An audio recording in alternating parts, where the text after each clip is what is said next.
Здравейте! Искам да кажа няколко думи за водата и това е предназначено за курса за тазовото дъно и стойката, както и за курса за отслабване, тъй като е много важно да говорим за водата, да разбираме хидратацията на човешкото тяло и да приемаме адекватно количество вода.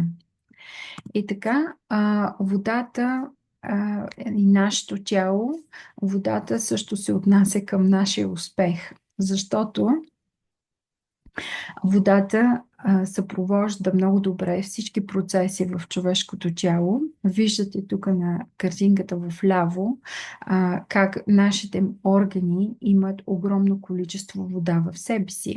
Значи имат нужда това количество вода да се непрекъснато да се предоставя, тъй като те могат да извличат много малко от храната, до 20%. Тялото е подложено на видове стресове, физически, емоционален, психически, духовен. И искам да ви кажа, че във връзка с тези стресове, то се променя хормонално и някои органи трябва да работят извън работно време с повече капацитет и за това имат нужда от повече вода. Също така, когато тялото е стресирано, то губи тъкан през деня и през нощта трябва да възстанови и му трябва вода за всички тези процеси, за да се осъществяват. В таблицата, тук в картинката в ляво е посочено средно по колко вода трябва да пием, в зависимост от килограмите. Значи това е само една ориентация. Не е задължително да пиете точно това количество вода. Може да е малко по-малко, ако едете много плодове и зеленчуци или пиете много чайове през деня. Не кафе, защото кафето дехидратира тялото. Всъщност за всяка чаша кафе трябва да изпивате 2 чаши вода.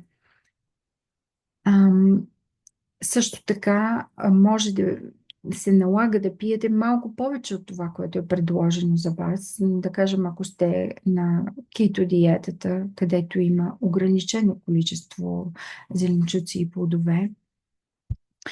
Жаждата е много полезен индикатор за вашето ежедневен прием на вода. И тя ни показва обаче, че вече сме обезводнени. Разбира се, трябва да пием вода, ако сме жадни. Не бива това да се просто изолира като факт.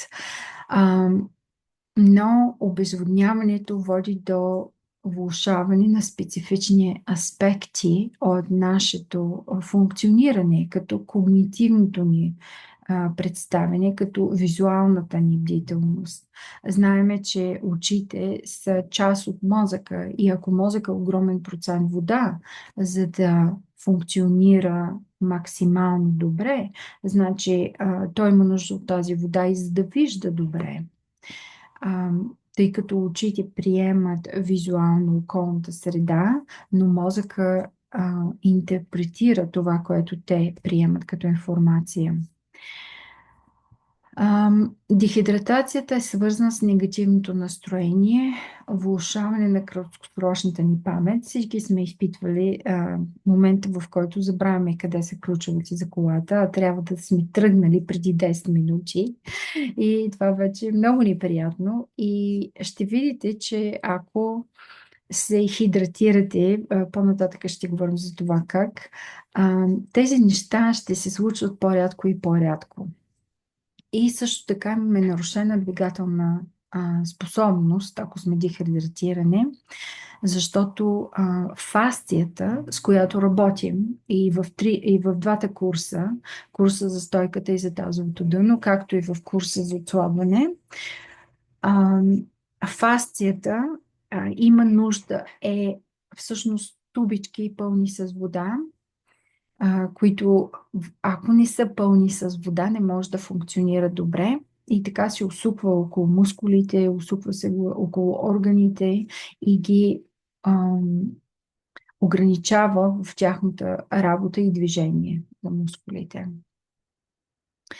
Съществуват изследвания, които показват как само увеличаване на ежедневното приемане на вода с 1 литър води до отслабване с 2 кг за 12 месеца. Може да ви се струва дълъг период от време, но това е изключително интересно и много важно и много лесно да се постигне. Процеса на рехидратиране на организма отнема 45 дена. Това означава, че 45 дена трябва поне да сме стриктни с приемането на нужното количество вода за нашето тяло, за да рехидратираме организма и да продължим така да приемаме нужното количество вода. Знаем, че водата регулира температурата на тялото и позволява транспортирането на течности през организма. Тя всъщност е натурален разтворител и не само транспортирането, ами също изхвърлянето на токсини от организма е свързано с приемането на нужното количество вода. И от науката знаем, че само 2% дехидратация на тялото води до 20% спад на всичките процеси в него и физическата активност.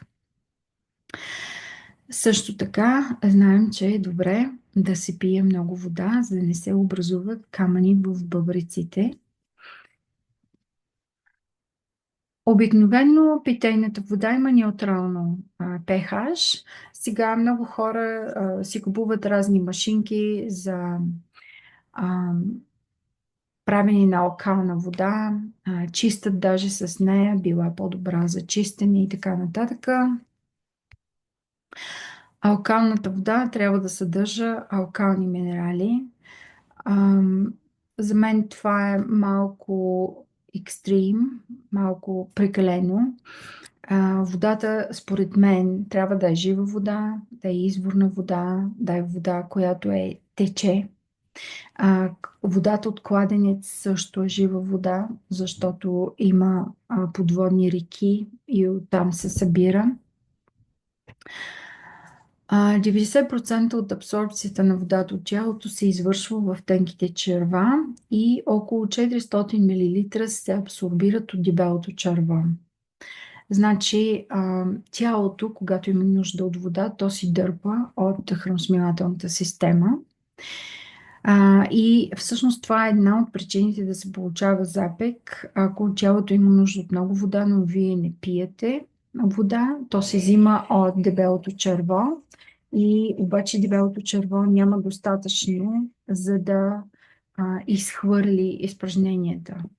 Така че, ето пак, колко е важно да взимаме нужното количество вода.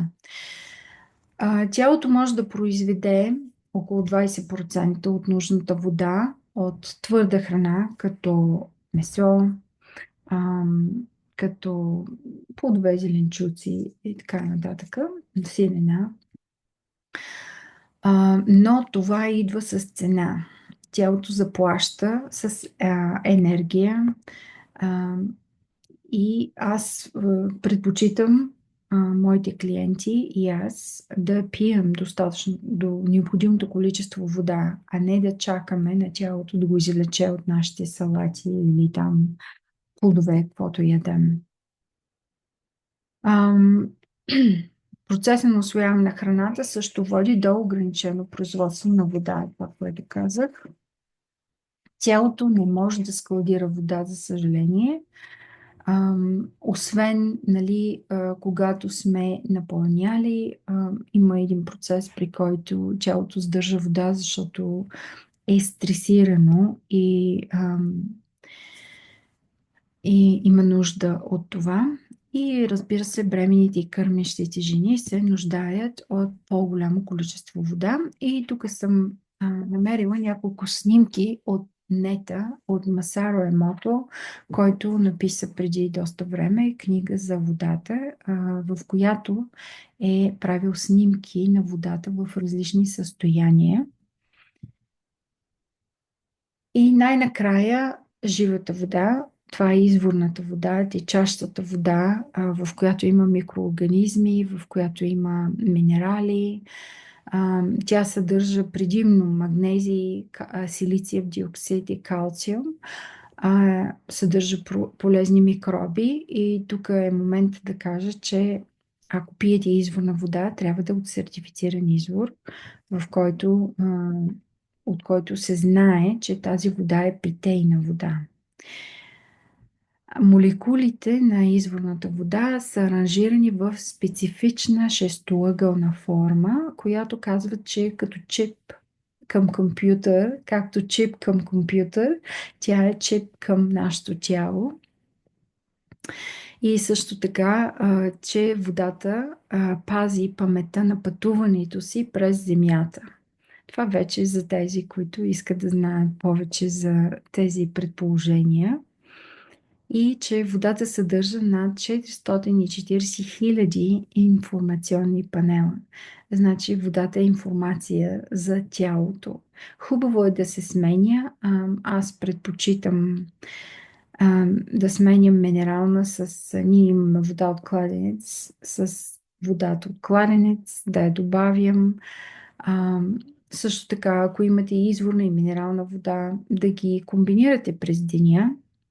Знаеме, че минералната вода не бива да се прикалява с нея, за да не се натрупва много от един или няколко минерала. И това е в общи линии за водата. Искам да ви кажа, че не е лесно и знам, че много хора не обичат вода, но няма друг начин. Можете да си правите вани, защото кожата също приема вода, когато е във вода. Можете да правите всякакви неща, да си взимате повече душове, за да се хидратирате, но никога няма да е достатъчно и няма да е както пиенето на вода, защото водата трябва да се смеси с шлюнката, за да премине към храносмилателната система, за да е ефективна. И както казват китайците, водата трябва да се дъвчи, а храната да се пие, което означава, че водата трябва да остане малко в устната кухина, за да се смеси с шлунката преди да се глътне, а храната трябва да се дъвчи, докато остане течна и тогава да се глътне. Така че водата има много специално място в нашия живот. И аз се надявам, че тази лекция е била интересна за вас и полезна най-вече за двата курса за отслабване и другия курс за тазовото дъно и стойката. Благодаря ви за вниманието.